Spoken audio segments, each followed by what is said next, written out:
Mateus, capítulo 23.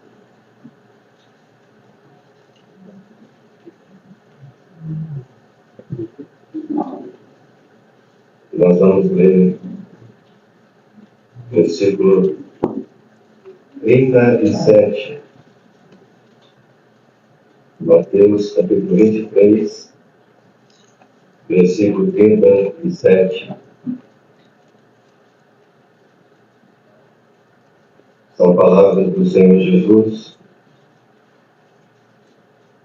E ele diz: Jerusalém, Jerusalém, que matas os profetas e apedrejas os que te são enviados.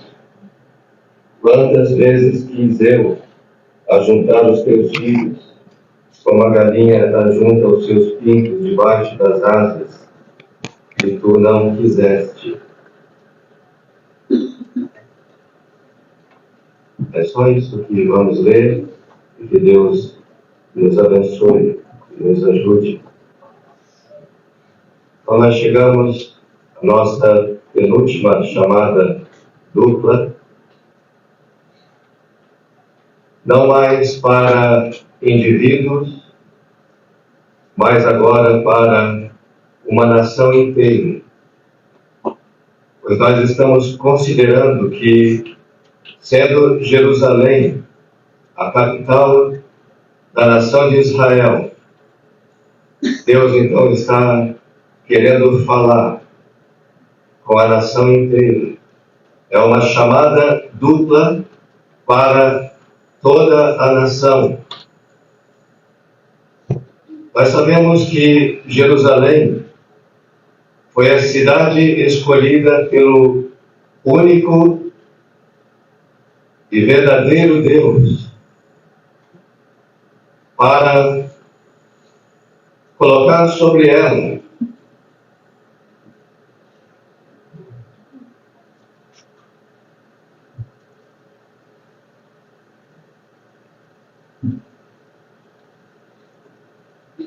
para que Jerusalém fosse o centro do culto de Deus, das suas leis e das suas revelações. De maneira então que Jerusalém tinha, quem sabe, o compromisso de divulgar esse glorioso Deus. Naqueles tempos, Atenas era o centro intelectual do mundo. Roma, o centro político do mundo. Mas Jerusalém era o centro espiritual ou religioso daqueles tempos. Então vamos, irmãos, com bastante cuidado e atenção, ver essa chamada dupla.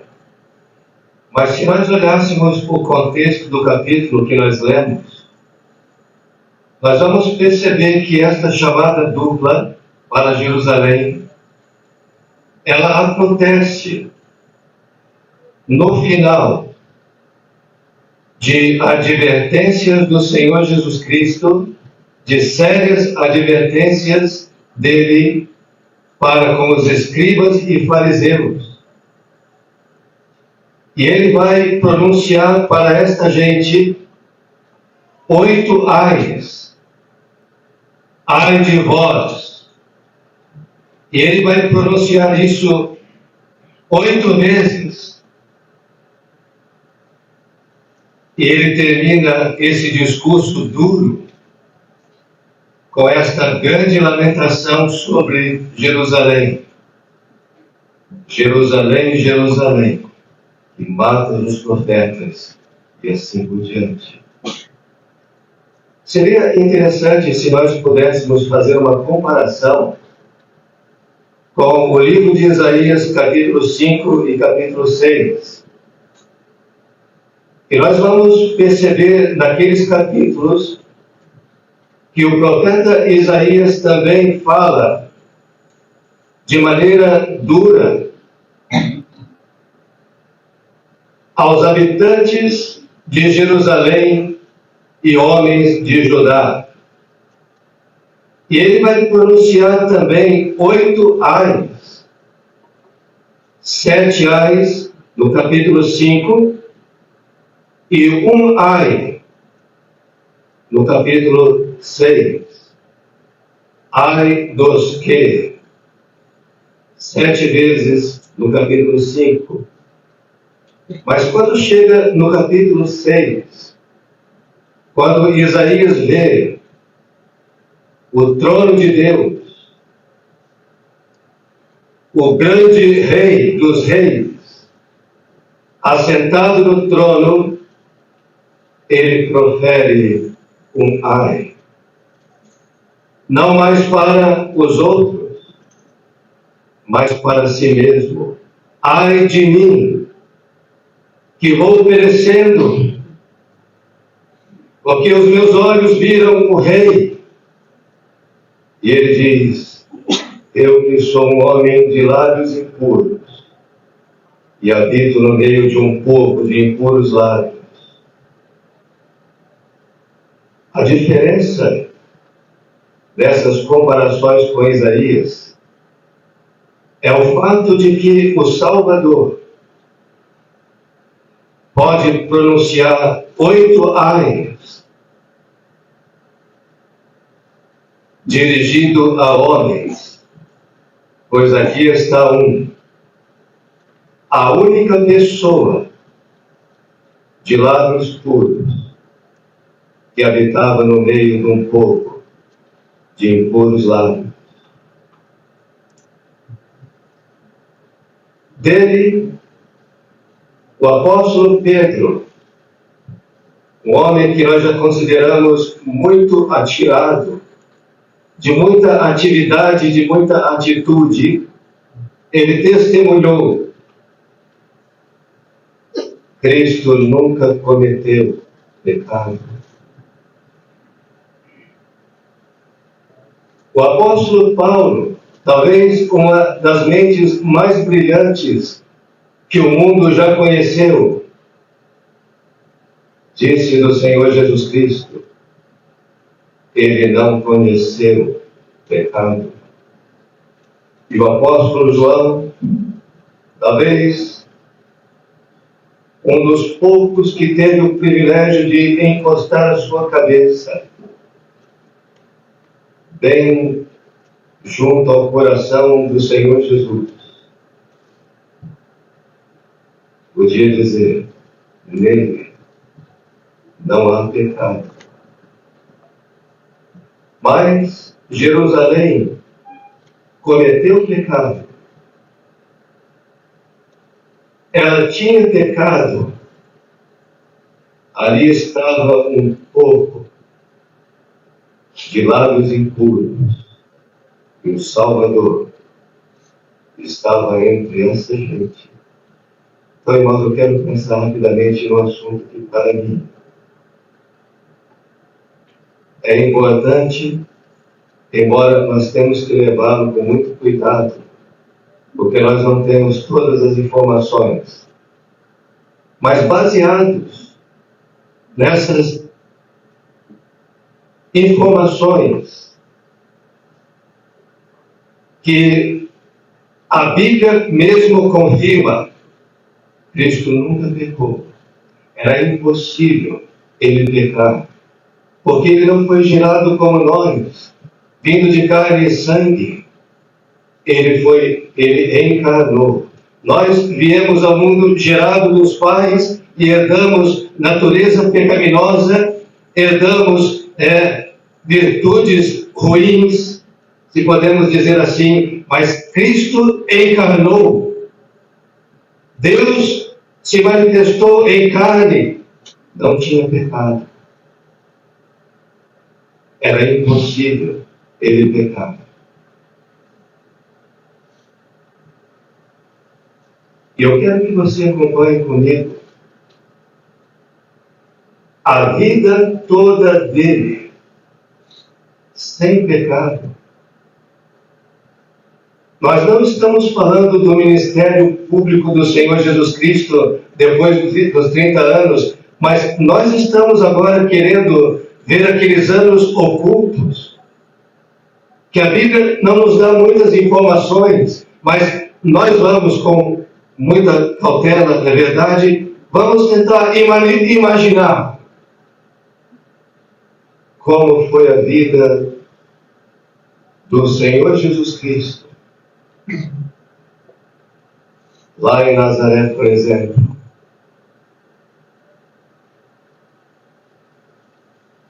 Uma criança crescendo, nunca desobedeceu os pais, nunca teve um olhar, um pensamento. Ele era perfeito dentro do lar dos seus pais. Diz a Bíblia que ele se sujeitava a José e Maria. Você pode imaginar o quanto que o diabo procurou atacar esta criança. E a Bíblia diz que ele nunca ficou. Lá na escola, imagina a postura em Nazaré, uma cidade de má fama, de maus exemplos, e lá estava um que não tinha pecado. Nunca deu trabalho aos pais, nunca adoeceu.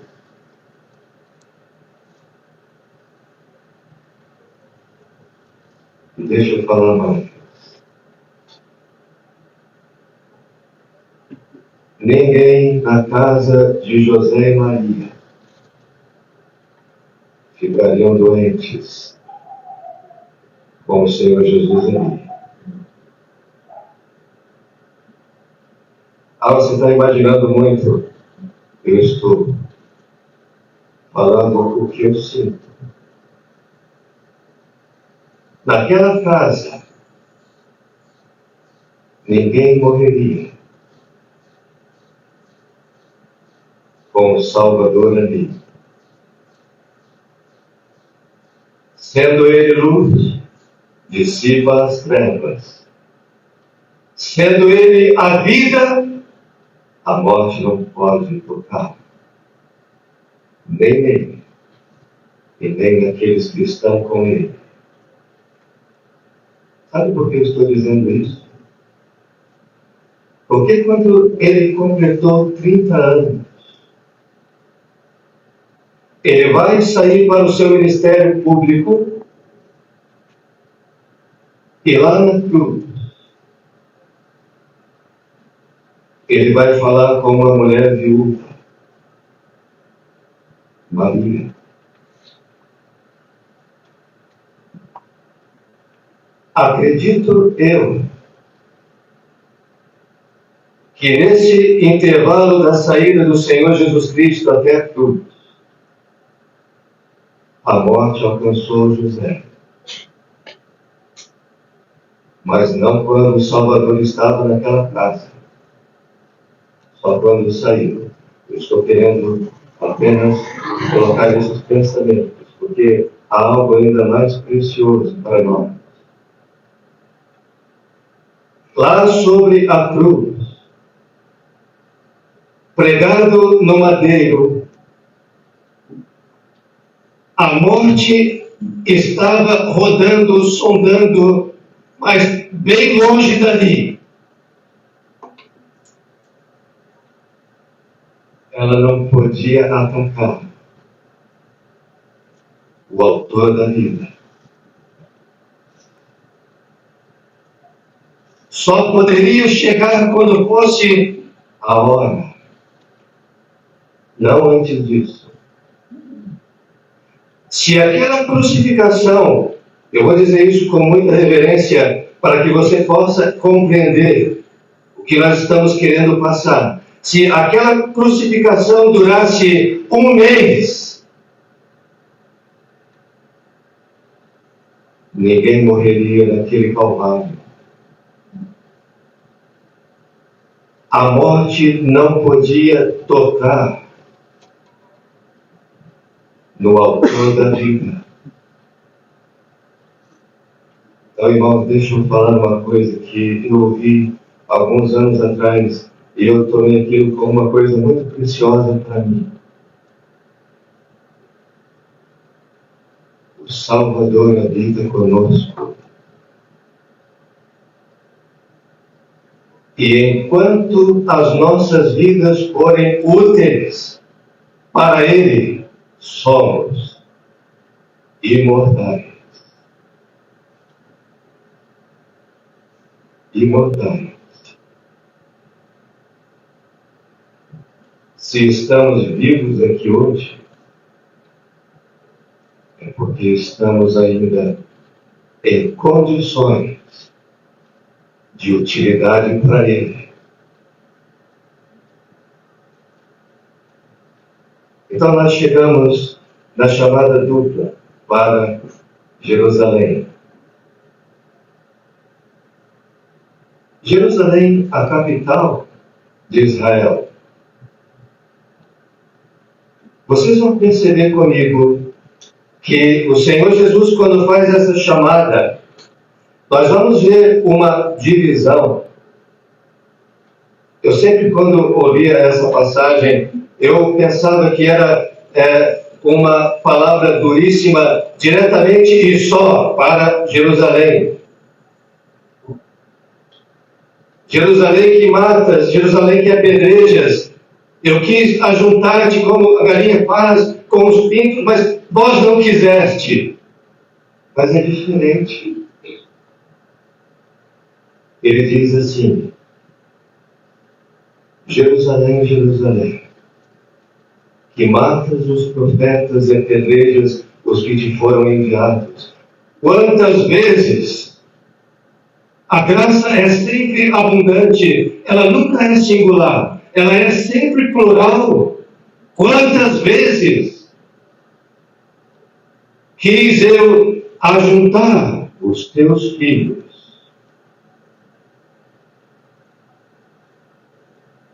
Ele está falando de outras localidades em volta de Jerusalém. Os teus filhos espalhados, quem sabe, nos bairros, nos interiores, em todos os lugares da terra de Israel. Quis ajuntar todos. Mas você, capital,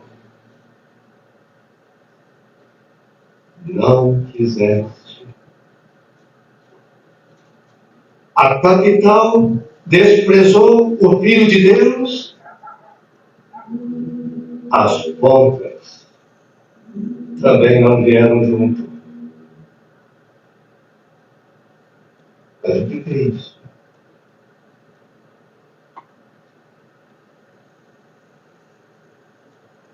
Nós somos individualmente um país.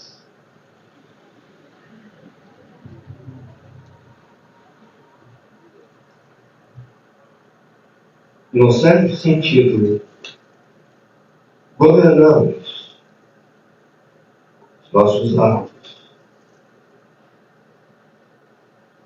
Seria melhor sendo conduzidos pelo Espírito Santo, mas principalmente um homem nos seus pecados é como Pilatos, um governador de si mesmo. Mas, num sentido, nós somos um país. A capital desse nosso país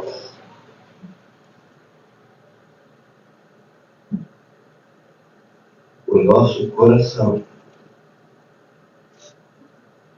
é o centro da nossa vontade. Se ele não for tocado, se ele não for alcançado e ganho, as pontas, todo o nosso ser não virá junto, não responderá Você compreende isso? Se Deus não alcançar os nossos corações, irmãos, a nossa Jerusalém, a capital do nosso ser, nada feito. Nós vamos voltar para as nossas casas do mesmo jeito que viemos, quando deveríamos voltar, bem diferente.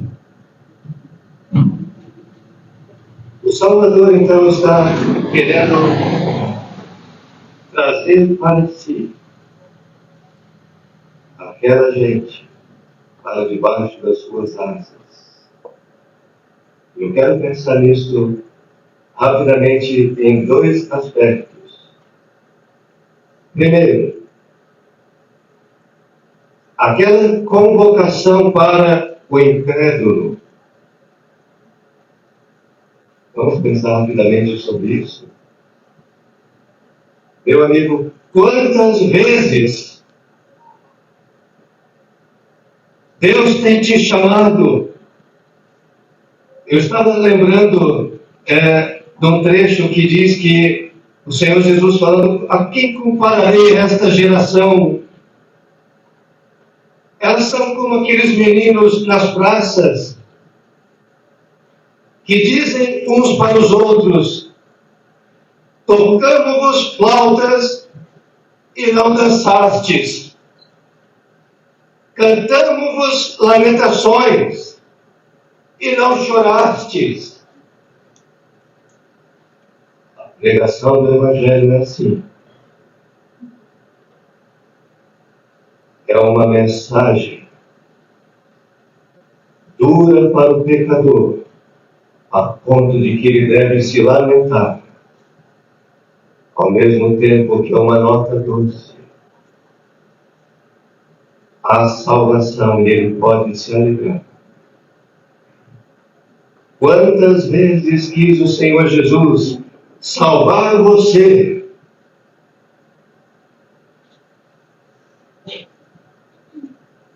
E talvez você não quis. Alguém falou algumas palavras que eu vou tentar reproduzir. Ninguém tem em si mesmo o poder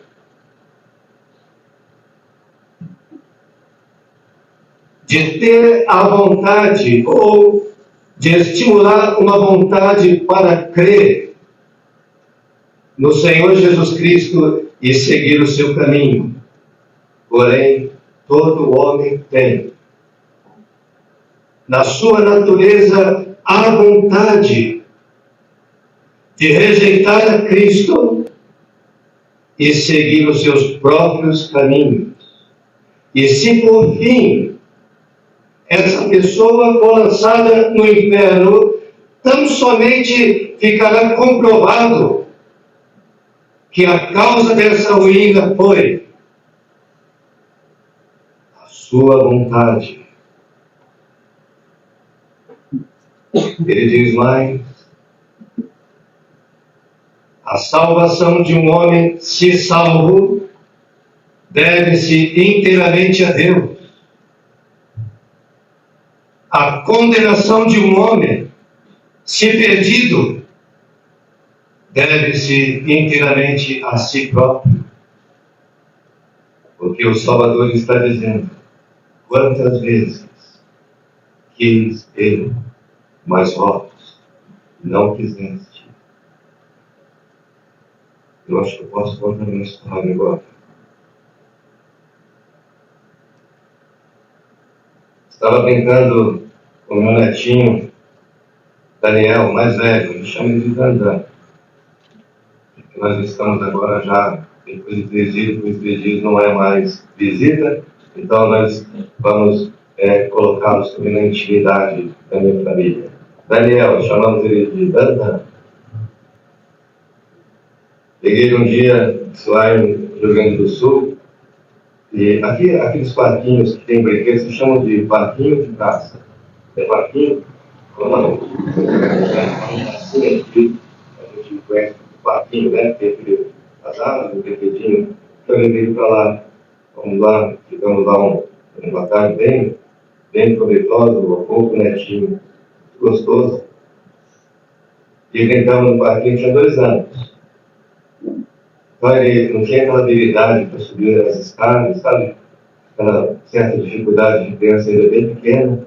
E escorregava, eu tinha que, no escorregadorzinho, segurar a mãozinha dele, né? Aquele mimo todo, aquela preocupação, diferença que se machuca. E os pais iam falar de mim depois, estava na minha responsabilidade e eu estava cuidando dele. Apareceu um menino chamado Cícero, 7 anos.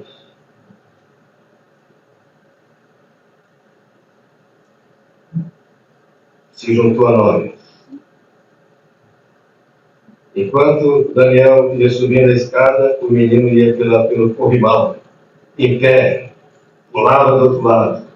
Enquanto Dandan escorregava e o segurava, o menino vinha de peito, de barriga, caía na areia, rolava, corria.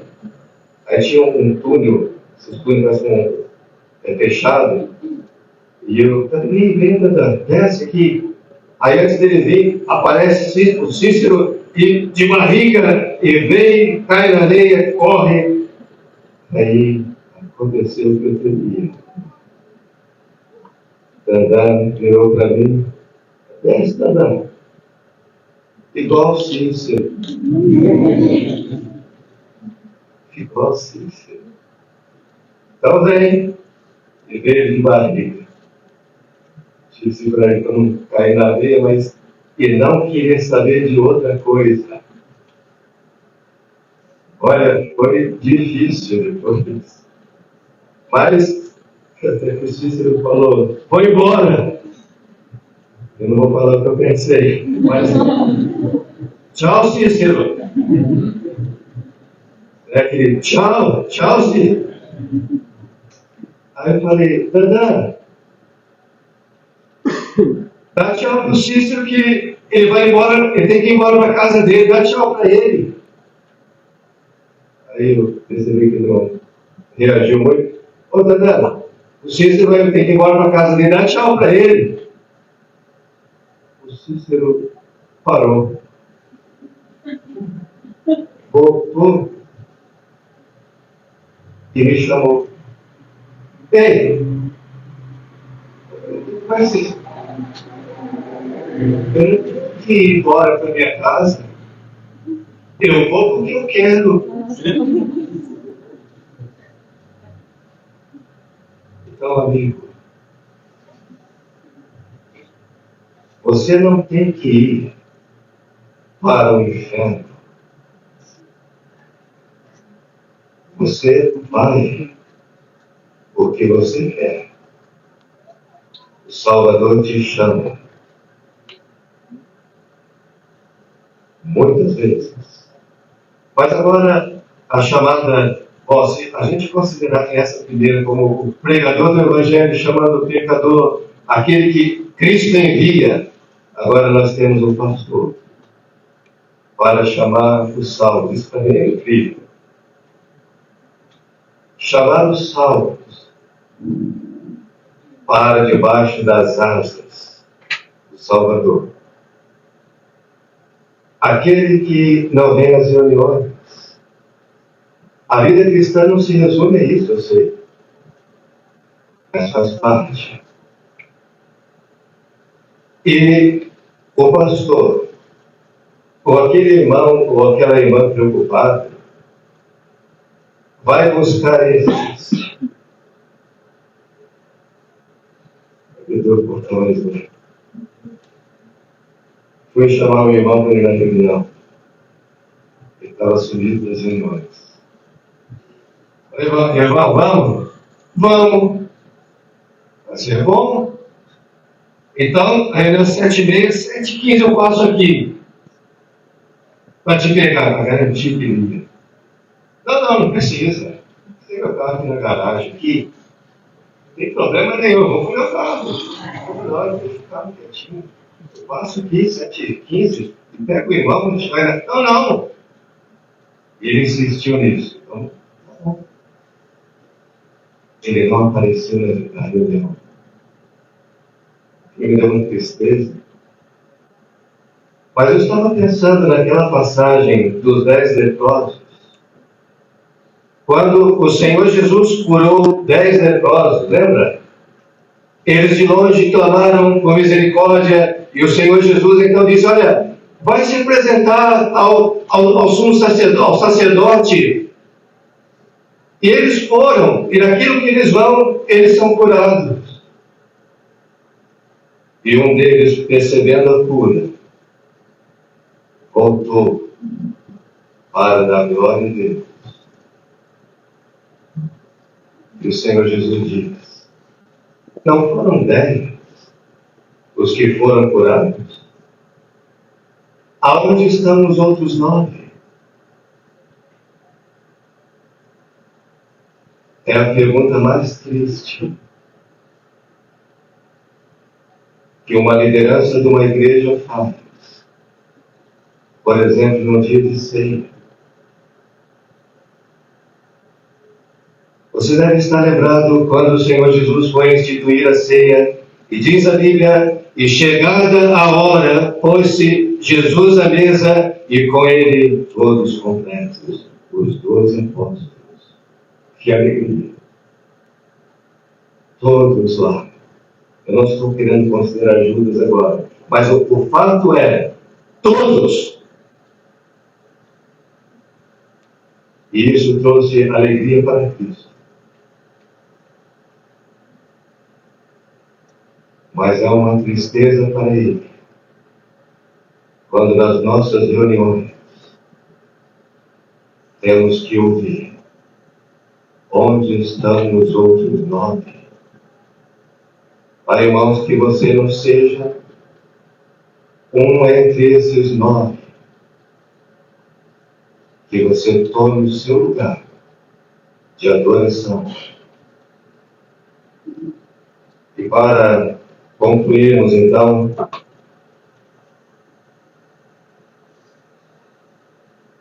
o irmão falou, não deveria ter falado do galo. Eu não me sintonizei com relação a coisas de futebol, nada disso. Mas eu quero falar rapidamente sobre a galinha.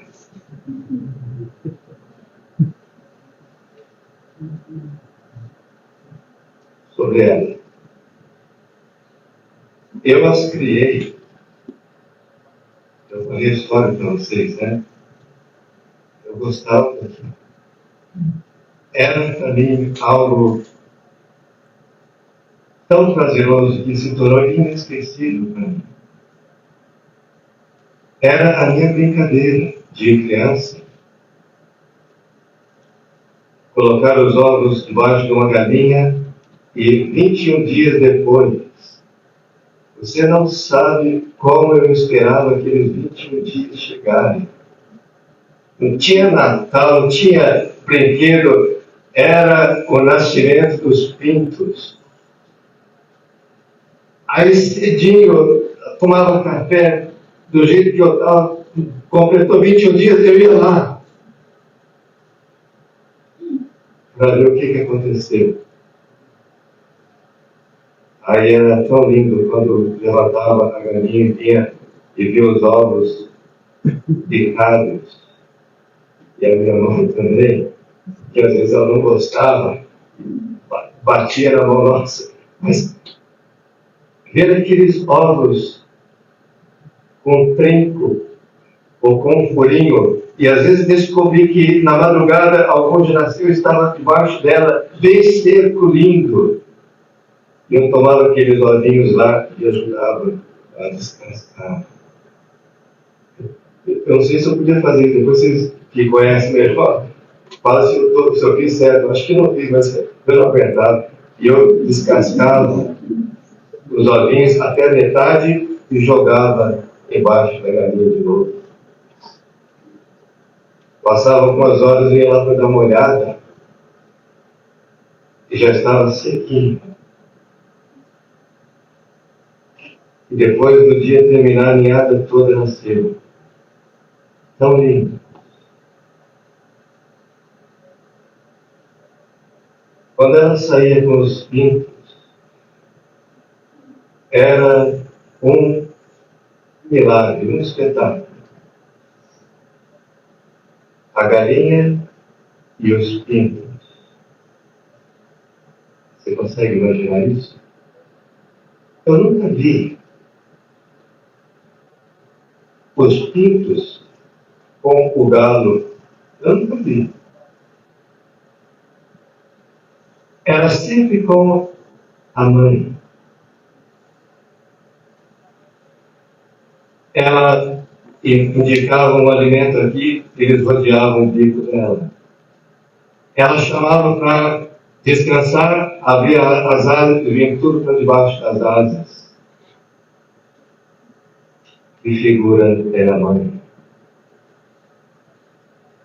Que responsabilidade das mães. Dar alimento, dar aconchego, dar calor, dar amor, conduzir, dar exemplo. Mãe, mais do que você imagina, eu vou repetir. Os filhos estão te seguindo. Passos e olhos, eles vão copiar o que você faz.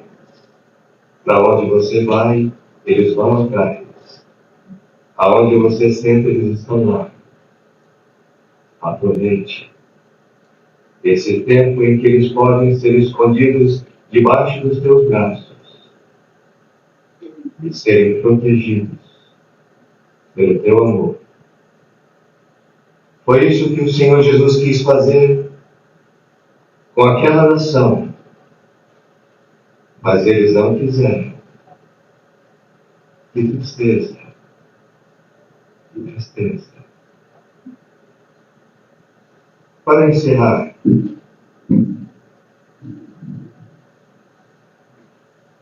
estava ouvindo a reconstrução de Jerusalém, e a gente vai viajando. Eu quero voltar novamente no bicho. Eu lembro que parecia que debaixo das asas das minhas galinhas, parecia um labirinto, parecia que tinha escada rolante, parecia que tinha andares superiores, porque os bichinhos desapareciam, a hora aparecia nas costas, atrás, nas asas, você não conseguia ver às vezes ninguém, mas estavam todos lá, aconchegados e bom espaço.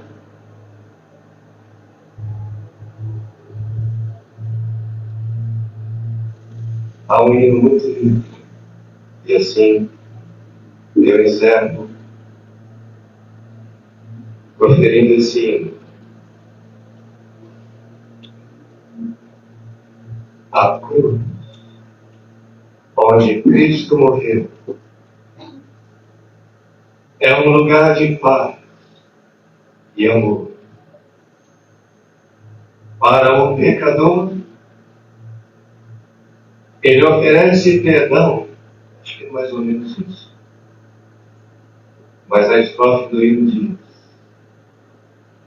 haverá lugar para ti. Haverá lugar para ti. Milhares haverão, mas ainda debaixo das asas de Cristo há lugar. Meus irmãos, é o lugar mais seguro que nós podemos encontrar nesse mundo. Nós temos tudo ali: calor, amor, proteção, alimento, aconchego. Que privilégio é ser um filho de Deus, aconchegado debaixo das suas asas. Amém.